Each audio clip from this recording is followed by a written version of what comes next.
ढोकला नाम सुनते ही कई लोगों के मुंह में पानी आ जाता है। ऐसा हो भी क्यों ना। ढोकला का स्वाद ही कुछ ऐसा है कि हर कोई इसे पसंद करने लगता है। आमतौर पर ढोकला बेसन से बनाया जाता है, लेकिन सूजी का ढोकला भी काफी पसंद किया जाता है। स्वाद से भरा सूजी ढोकला पाचन के लिहाज से भी काफी हल्का होता है। सूजी ढोकला बनाना बेहद आसान है और ये रेसिपी मिनटों में तैयार हो जाती है। तो आइए जानते ही सूजी ढोकला बनाने के लिए हमें चाहिए क्या क्या।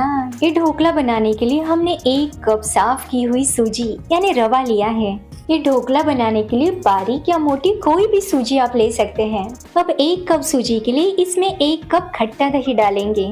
अब इस दही को इस सूजी में पूरी तरह से मिला लेते हैं। मिश्रण को इतना फेंटना है कि घोल में कोई गांठ न रह जाए। इसके बाद घोल को ढककर 15 मिनट के लिए अलग रख देते हैं, जिससे अच्छी तरह से सेट हो जाए। ये सूजी ढोकला आज हम इस तरह के चौकोर आकार के केक टीन में बनाएंगे। इस ढोकला को कुकर में या कुकर के सेपरेटर में या फिर थाली में भी बनाया जा सकता है। अब इस केक टीन को इस तरह ऑयल से ग्रीस कर लेंगे। हम इस केक टीन को पूरी तरह से ऑयल से ग्रीस कर लेना है, ताकि इस ढोकला को पकने के बाद निकालने में आसानी हो। ये ढोकला का मिश्रण पकाने के लिए हमने यहाँ इस तरह की एक कढ़ाई में 1 इंच वाला स्टैंड डूब जाए इतना पानी डालकर इसे उबालने के लिए रख दिया है। लगभग 15 मिनट बाद आप देख पा रहे हैं इस सूजी दही में पूरी तरह से फूल चुकी है। अब हमने यहाँ 1 कप भरकर पानी लिया है। इसमें से पहले थोड़ा सा पानी इस बैटर में डालकर मिला लेते हैं। हमें एक साथ ढेर सारा पानी इसमें नहीं डालना, क्योंकि बैटर की कंसिस्टेंसी मेंटेन करने के लिए हमें थोड़ा थोड़ा पानी डालते हुए इस बैटर को बनाना है। अगर इसमें थोड़ा सा भी ज्यादा पानी पड़ जाए तो ये ढोकला फूलता नहीं है बल्कि चपटा हो जाता है। आप देख पा रहे हैं 1 कप में से सिर्फ बड़े 2 चम्मच पानी का उपयोग हमने बैटर बनाने के लिए किया है। आप जिस तरह देख पा रहे हैं उसी तरह का बैटर हमें बनाना है। बैटर को इतना ही गाढ़ा रखना है। अगर बैटर पतला बन जाए तो उसमें फिर से थोड़ी सी सूजी मिलाकर फिर से उसे ढककर रखना पड़ता है।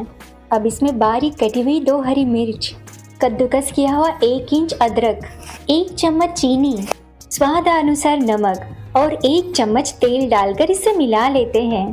तेल की वजह से ढोकला सॉफ्ट बनता है। अब इस मिश्रण में आधा टीस्पून बेकिंग सोडा यानी मीठा सोडा मिला लेते हैं। आप इसमें बेकिंग सोडा की जगह इनो फ्रूट सॉल्ट भी डाल सकते हैं। जब हम इसमें मीठा सोडा मिलाते हैं तो इसे हल्के हाथों से ही मिलाना है। सोडा डालने के बाद बैटर को बहुत ज्यादा नहीं फेंटना है, सिर्फ बबल्स दिखने तक ही इसे मिक्स करना है। अगर इनो सॉल्ट या सोडा डालने के बाद मिश्रण को ज्यादा देर तक चम्मच से चलाते रहेंगे तो एयर बबल्स निकल जाते हैं और उसकी वजह से ढोकला ठीक से नहीं फूल पाता।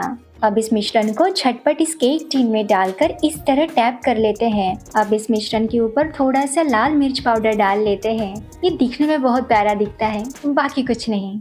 अब इस मिश्रण को ढककर 20 मिनट के लिए तेज आंच पर पकने देते हैं। इस मिश्रण को पूरे 20 मिनट तक हमें ढककर ही पकाना है। इस पर से ढक्कन बिल्कुल भी नहीं हटाना, वरना ये ढोकला ठीक से पकता नहीं है, क्योंकि इसमें बन रही भाप यानी स्टीम की वजह से ही ढोकला पकता है। और जब हमें ढक्कन बार बार हटाकर देखते हैं तो ये ढोकला पकने की प्रोसेस में रुकावट आती है। अब 20 मिनट हो चुके हैं। अब ये ढक्कन हटाकर इसे देख लेते हैं।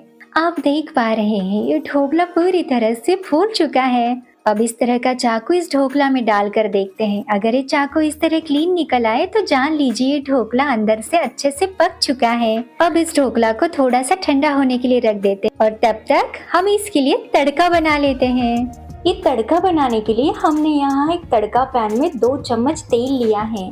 ये तेल गर्म होते ही इसमें 1 बड़ा चम्मच राई डालेंगे।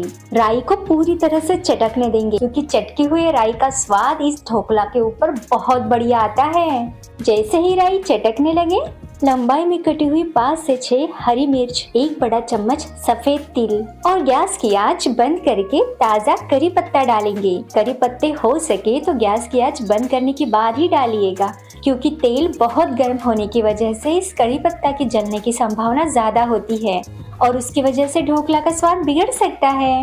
ये तड़का बनकर तैयार है।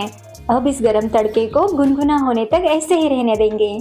जब तक ये तड़का गुनगुना हो रहा है तक हम ढोकला को डिमोल्ड कर लेते हैं। ये ढोकला पूरी तरह से ठंडा हो चुका है।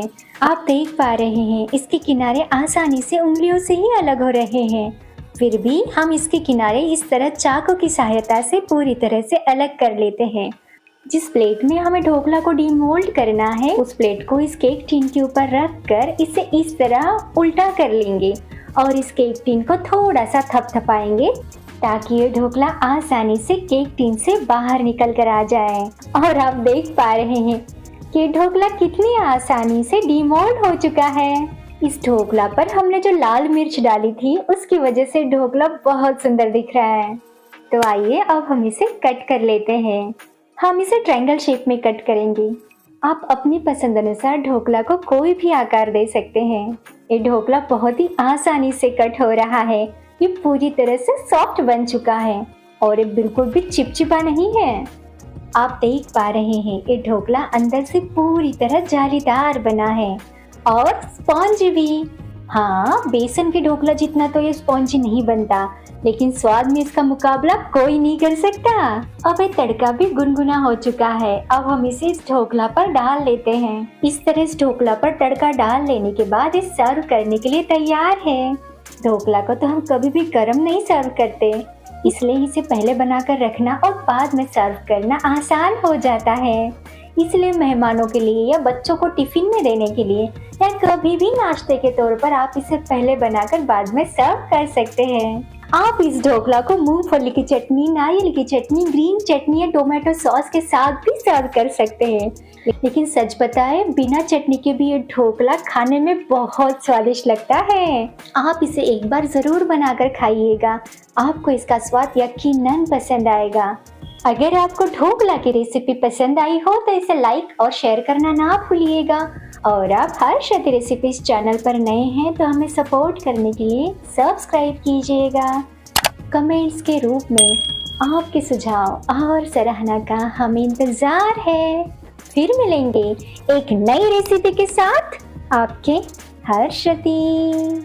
वीडियो अंत तक देखने के लिए धन्यवाद।